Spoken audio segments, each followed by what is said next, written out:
one of the first people, if not the first person, to sign the Book of Condolence at the South African Embassy in Trafalgar Square was David Cameron. But it's interesting to see that he had a freebie trip to apartheid South Africa right at the height of the ban, really. I mean, he admitted his party had got it wrong, though, over sanctions when he later visited Mandela.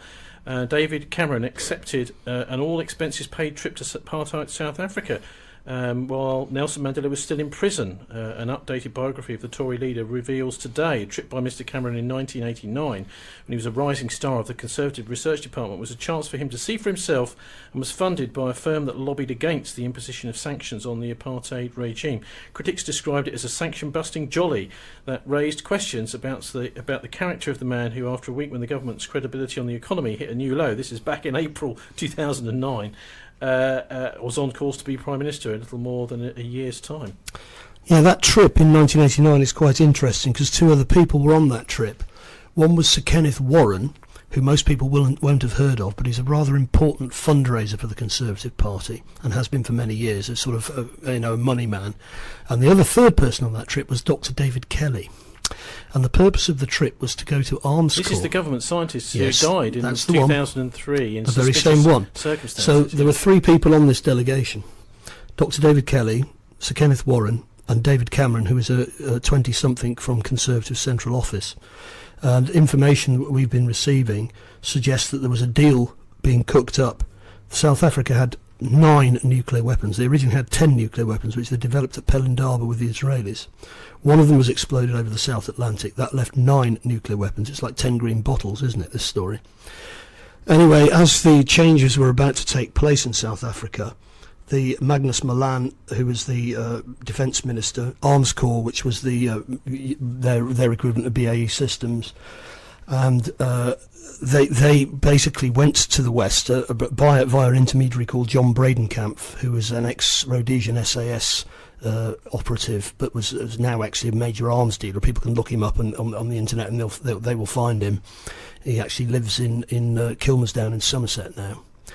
But basically, they did a deal. They said, we don't want Nelson Mandela and the ANC to have these 9 nuclear warheads. So this is actually the white South African government saying that, well, since the country's going over to black majority rule, we think that they shouldn't have access to these secret nuclear weapons we've got. Yeah, because otherwise Nelson Mandela would have got his finger on the nuclear button as soon as he won the election.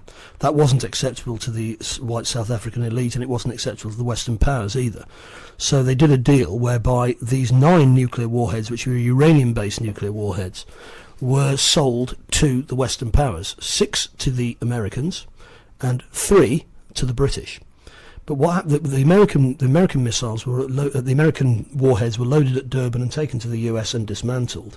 The 3 British warheads, and this is what we suspect this delegation was about, they weren't sold to the British government directly. A private company called Astra Holdings, which was actually a subsidiary of Astra Fireworks, if people remember them, they set up by a chap called Stephen Koch, who used to be an MI6 officer.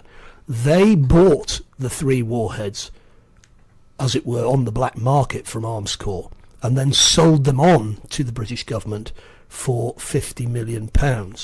And Margaret Thatcher, one of the last things she did as she left office was sign a payment order for £50 million to Astra Holdings for these 3 warheads. But the warheads, of course, they had bought them from the South African government at much less than £50 million. And those who were involved in this scam got basically a profit from it, including the Conservative Party itself, which made £17.8 million to fund the 1992 general election. Now, it's a pretty shocking accusation, Martin. Also, well, I've made people it can before, find it. People can find it online. It's an article by Peter Eyre. It's probably the best one to find. You can find EYRE on his own blog or on the Palestine Telegraph website about this whole story. But what evidence have you got for it? Well, I'm getting evidence from people who were involved. So they're talking to me I can't say who because they've signed the Official Secrets Act. But in any case, as you say, if people want to check this story for themselves, they can find it on Palestine Telegraph or Peter Ayers. I mean, this 17 million donation, for example, is there any evidence for that? Yes, there is. Doug Hoyle, the Labour MP, had been tipped off about this, and he actually, it's in Hansard. He made a question in the House of Commons. I can't remember what the year was. It was in the 1990s, saying, well, where did this £17.8 million come from? And there was a sort of bluff, we can't possibly tell you, you'll have to look into it. But anyway, I mean, that's a lot of money. I mean, even in banker terms, £17.8 million is not peanuts, and in political terms, it's quite a large amount of money. Possibly could have made the difference between Major losing or winning the election, for example. Well, certainly a fascinating twist to David Cameron's trip. There's a further twist to the story, of course, which is that the warheads themselves then went missing. They lost them. Well, how did they get the money for this 17 million then? They went round Tory party donors and asked them to chip in to the pot, and then all of these people would then be paid back, and they were paid back. We've been given a list of people who actually made a lot of money out of this.